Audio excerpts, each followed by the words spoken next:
اچھا میں نے جو بتایا 5 چیزیں، تو میں نے عرض کیا کہ حدیث میں جب 5 کا تذکرہ آتا ہے تو مراد 5 نہیں ہوتا. ان چیزوں کو ہائی لائٹ کر دیا، ورنہ یہ 5000 بھی ہو سکتی ہیں. تو اس کا حاصل یہ ہے کہ اپنے وقت کی قدر کرو، اپنے وقت کی قدر کرو. فراغک قبل شغلک، مشغول ہونے سے پہلے جو فراغت کے ایام ہے نا، کسی کوئی بڑی مشغولیت آ گئی، پھر آپ کفے افسوس ملتے رہو گے، یار اس وقت تو میں ویلا ہی بیٹھا ہوا تھا، یہ اس وقت کتنا ٹائم تھا میرے پاس، میں صبح پھر 12 بجے سو کے اٹھتا تھا، پھر میں سارا دن آوارہ گردی کرتا تھا، کاش وہ فراغت کے ایام آ جائیں، کاش. تو سوچتا رہے گا لیکن گیا ہوا وقت واپس نہیں آئے گا. اچھا ان اصولوں پہ گورا بھی عمل کرتا ہے، خوب سمجھ لیں کہ بھائی فراغت کو غنیمت سمجھو، مشغولیت سے پہلے. یہ بات گورے بھی کرتے ہیں، ان کے موٹیویشنل اسپیکر بھی یہ بات کرتے ہیں، کسی اور اسٹائل سے کر لیں گے، لیکن سب پوری دنیا کا اس پر اتفاق ہے کہ اپنے ٹائم کی کیا کرو، قدر کرو. یہ تو پوری دنیا مانتی ہے نا. حدیث کے الفاظ دوبارہ دہرا دیتا ہوں، نئے لوگ آئے ہیں. آپ نے فرمایا صحت کو غنیمت سمجھو بیماری سے پہلے، فراغت کو غنیمت سمجھو مشغولیت سے پہلے، پیسے کو غنیمت سمجھو غربت سے پہلے، اور جوانی کو غنیمت سمجھو بڑھاپے سے پہلے، زندگی کو غنیمت سمجھو موت سے پہلے. تو یہ بات گورے بھی مانتے ہیں، غیر مسلم بھی مانتے ہیں. بھائی ٹائم کی قدر کرو، ٹائم ویسٹ نہ کرو. لیکن اسلام جو آپ کو ٹائم ویسٹ کرنے سے بچاتا ہے اور جو گورا آپ کو بچاتا ہے، دونوں کے کانسیپٹ میں زمین اور آسمان کا فرق ہے. بلکہ گورا جس کو ٹائم بچانا کہہ رہا ہے، اسلام عین ممکن ہے اس کو ٹائم گنوانا سے تعبیر کرے کہ ٹائم ضائع ہو رہا ہے. اس سے بہتر تھا ویلا ہی بیٹھا رہتا. ویلا کا لفظ مجھے پنجابی سے ملا، بڑا ٹائٹ لفظ ہے. کچھ الفاظ پنجابی کے ایسے ہیں وہ اردو میں مزہ ہی نہیں آئے گا. اردو میں کہتے ہیں فارغ بیٹھا ہوا، ایسا لگتا ہے بہت مشغول ہے، یعنی بہت ہی. فارغ کا لفظ تو بڑا ایک مہذب سا لفظ. ویلا بڑا ویلا ہی کہتے ہیں، ویلا ہی ہے آج کل. وہ تو ویلے میں جو مزہ ہے وہ جیسے اخپل جو پشتو کا لفظ ہے نا، اخپل، وہ مزہ اپنے میں نہیں ہے. اخپل طریقے سے دین پہ چلتے ہیں. تو ٹائم بچانے کا مطلب یونیورسٹیوں میں بھی بتایا جاتا ہے نوجوانوں کو، اپنا ٹائم بیٹا ویسٹ مت کرو، ٹائم ضائع مت کرو. وہ کہہ رہے ضائع کہاں کر رہا ہوں میں، ویڈیو گیم کھیل رہا ہوں، ضائع تھوڑی کر رہا ہوں میں. ضائع کہاں کر رہا ہوں میں، فٹ بال کا میچ دیکھ رہا ہوں، انجوائے کر رہا ہوں، یہ ضائع تھوڑی ہو رہا ہے. میں سارا دن آج ٹی وی میں نے میچ دیکھا ہے، ٹائم میں نے ضائع بولو نہیں کیا. دیکھو ٹائم ضائع کرنے کی ڈیفینیشن ہے کیا. ٹائم ضائع کرنے پتہ ہے کسے کہتے ہیں؟ آپ کا جب کوئی ہدف ہو تو ہر وہ چیز جو آپ کو آپ کے ہدف سے ہٹا رہی ہو، آپ کو آپ کی منزل سے دور کر رہی ہو، تو ہر وہ عمل ٹائم ضائع کرنا کہلائے گا. اور ہر وہ عمل جو آپ کو آپ کے ہدف کے قریب لے کے جا رہا ہے وہ ٹائم کی قدر کرنا کہلائے گا. میں سمجھا پایا ہوں اپنی بات؟ تو پتہ چلا کہ جس شخص کا کوئی ہدف ہی نہیں ہے، اس کے کسی عمل کو دیکھ کے آپ یہ کہہ ہی نہیں سکتے کہ یہ ٹائم بچا رہا ہے یا ٹائم ضائع کر رہا ہے. کیونکہ پہلے ہدف متعین ہوگا، اس کے بعد اس کے کام کو دیکھ کر ہم یہ فیصلہ کریں گے کہ یہ اپنے ٹائم کو قیمتی بنا رہا ہے یا ٹائم کو ضائع کر رہا ہے. جب ہدف ہی نہیں ہے تو ضائع ہی ضائع ہو رہا ہے، پھر چاہے کچھ بھی کر رہا ہو. دیکھو آپ نے کراچی سے پشاور جانا ہے، آپ کا ہدف کیا ہے؟ پشاور جانا ہے. بائی ٹرین جانا ہے اور ٹرین کا ٹائم ہے فار ایگزامپل ہفتے کے دن 4:05. ہوتا نہیں ہے 5 ہمارے یہاں. یورپ میں اور سعودیہ میں بھی دیکھا ہم نے کہ 4:06 کا مطلب 6 منٹ ہے. ہمارے یہاں 4:05 کا مطلب ہفتے کا مطلب یہ ہے کہ انشاءاللہ اگلے سال سے پہلے آپ پشاور پہنچ جائیں گے. اس سال ہی ٹرین چلے گی. اگر سیلاب نہ آیا، زلزلے نہ آئے، ٹریک اپنی جگہ رہے اور آپ کی زندگی نے بھی آپ کے ساتھ وفا کی، تو اس سال انشاءاللہ آپ ٹرین میں پشاور یہ مطلب ہے. اسی حساب سے آپ اپنی ڈائری میں اسکیجول بنایا کریں. آج میں صبح 10 بجے اسلام آباد سے پہنچا ہوں یہاں کراچی نا, تو 10 بجے کی فلائٹ تھی, 12 بجے پونے 12 بجے اس نے کراچی جہاز نے اترنا تھا, 1:15 بجے میں نے ممبر پہ بیٹھنا تھا, تو ایئرپورٹ سے بھاگتے بھاگتے آنا پڑا نا مجھے, پھر نہانا بھی تھا. تو میں دعا مانگتا جا رہا تھا, یا اللہ فلائٹ لیٹ نہ ہو جائے. 10 بجے جب میں ایئرپورٹ کی طرف جا رہا ہوں تو ایک فون آیا, میں ڈر گیا, میں نے کہا لے بھائی فلائٹ ہو گئی کینسل. تو ڈرتے ڈرتے میں نے, کیونکہ اگر 10 منٹ بھی 15 منٹ بھی آدھا گھنٹہ بھی فلائٹ لیٹ تو جمعہ گیا, ہمارا جمعہ گیا تھا.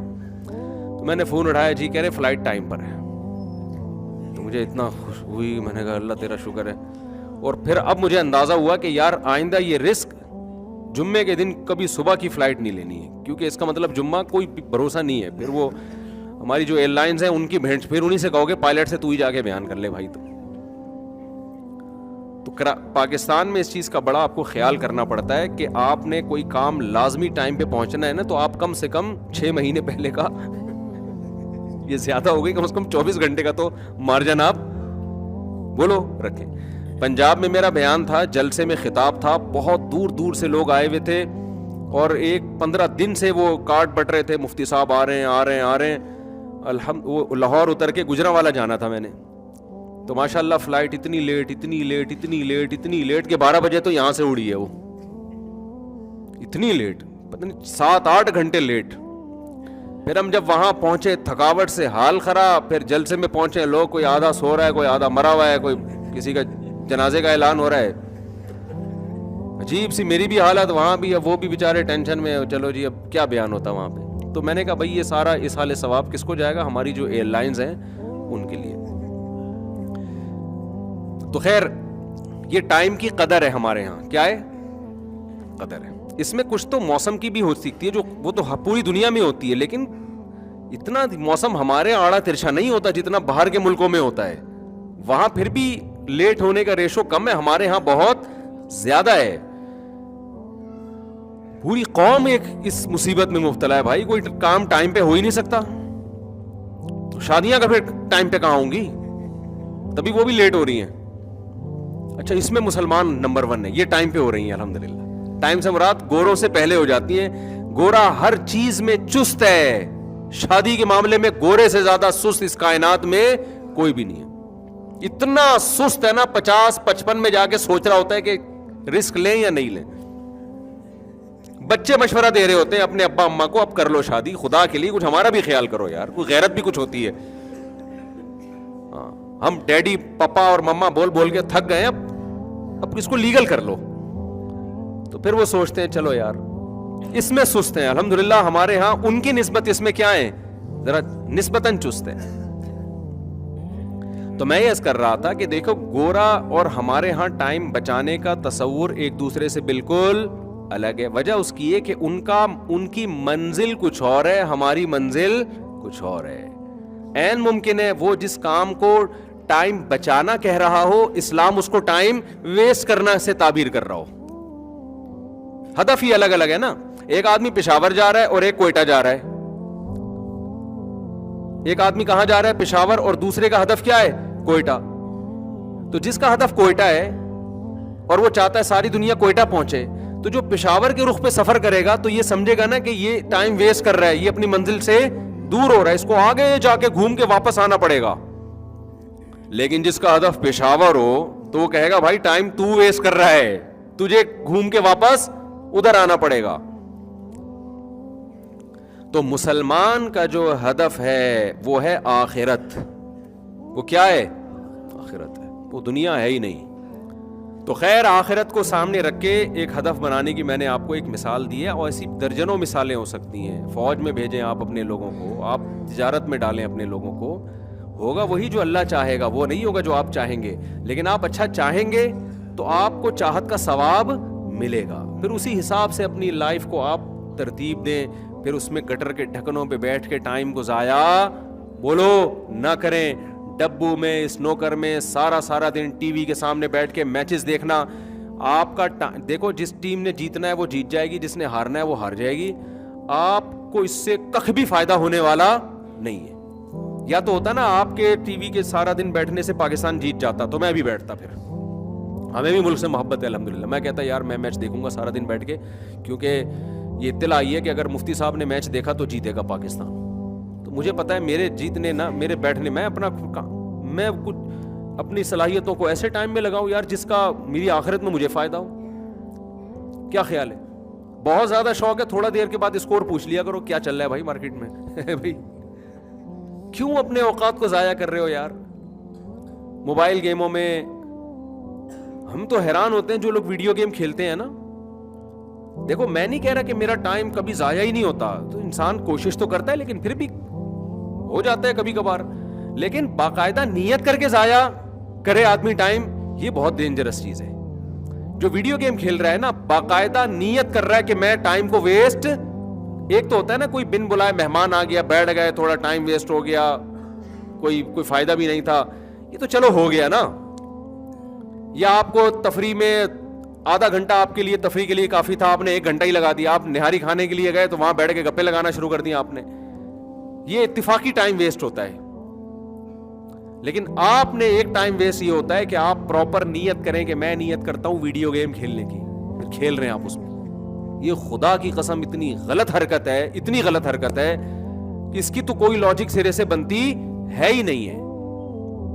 وہ بچوں کو یہی سکھایا جا رہا ہے, خود بھی یہی کر رہے ہیں.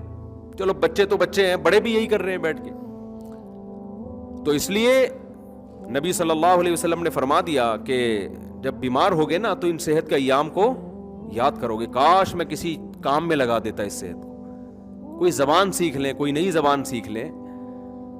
جب اللہ نے وسعت دی ہے, ہو سکتا ہے کہ کل فقر و فاقہ آ جائے, پھر آپ پر پیسہ کمانا ہی مسلط ہوگا, کوئی اور کام نہیں کر سکتے. پھر لوگ آپ کو کہیں گے نماز پڑھ لو, کہیں گے بھائی میں رکشا چلاؤں گا, میں پیسے کمانے میں کیا کروں, میں کیسے نماز پڑھوں. پھر آپ کے اوپر دماغ میں صرف پیسہ مسلط ہو جائے گا جب فاقہ آتا ہے انسان کے گھر میں. تو آپ اسی طرح جوانی کو غنیمت سمجھو بڑھاپے سے پہلے.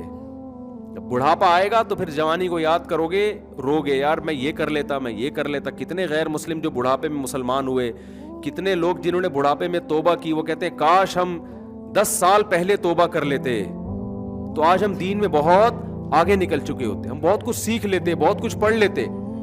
ہمیں تو ایسے لوگ ملے جنہوں نے 60 سال میں توبہ کی, کہتے ہیں یار کاش ہم 50 سال میں کر لیتے نا تو یہ 10 سال علم دین سیکھنے میں لگا دیتے ہم. جوانی میں انسان میں صلاحیتیں ہوتی ہیں دیکھنے کی, سننے کی, سمجھنے کی. جیسے جیسے عمر بڑھتی ہے وہ صلاحیتیں آہستہ آہستہ کم ہونا شروع ہو جاتی ہیں. تو اس لیے اپنے وقت کو میرے بھائی قیمتی بناؤ, کوئی ٹائم کا کوئی پابندی بنائیں, کوئی اسکیجول بنائیں, کوئی کھانے پینے کا بھی کوئی تھوڑی سی زیادہ نہیں, تھوڑی سی کیا ہو, جو آ رہا ہے کھائے جا رہے ہیں, پھٹ پھٹا کے مر جائیں گے ایک دن. اور یاد رکھو قرآن ایک جگہ نہیں بار بار کہتا ہے کہ جب موت کا وقت آئے گا نا, موت کا وقت آئے گا تو پھر ایڑیاں بھی رگڑو گے نا کہ 1 سیکنڈ مل جائے مجھے. اللہ کہتے ہیں میں نہیں دوں گا. ساری دنیا کی دولت دے کے 1 سیکنڈ چاہو گے نا کہ مل جائے, اللہ کہتے ہیں ساری دنیا کی دولت تیری جھولی میں ڈال دوں اور تو صدقہ کر دے کہ مجھے 1 سیکنڈ میری زندگی بڑھ جائے. اللہ کہتے ہیں یہ ممکن نہیں. تو جو کرنا ہے ابھی کرنا ہے, آج سے کرنا ہے. سمجھتے ہو کہ نہیں سمجھتے, تو وہ کرنا کیا کیا ہے یہ ڈیٹیل میں انشاءاللہ اگلے بیان میں بتاؤں گا. کن کن چیزوں کو فوکس رکھ کے زندگی ہم نے, اصل تو آخرت ہے نا, تو آخرت تک پہنچنے کے بھی تو کچھ ذرائع ہیں نا. تو وہ کیا کیا چیزیں ہیں جن کو ہم نے عبادات میں ہے اور پھر آگے معاملات میں, بہت ساری چیزیں. ایک تو میں نے صرف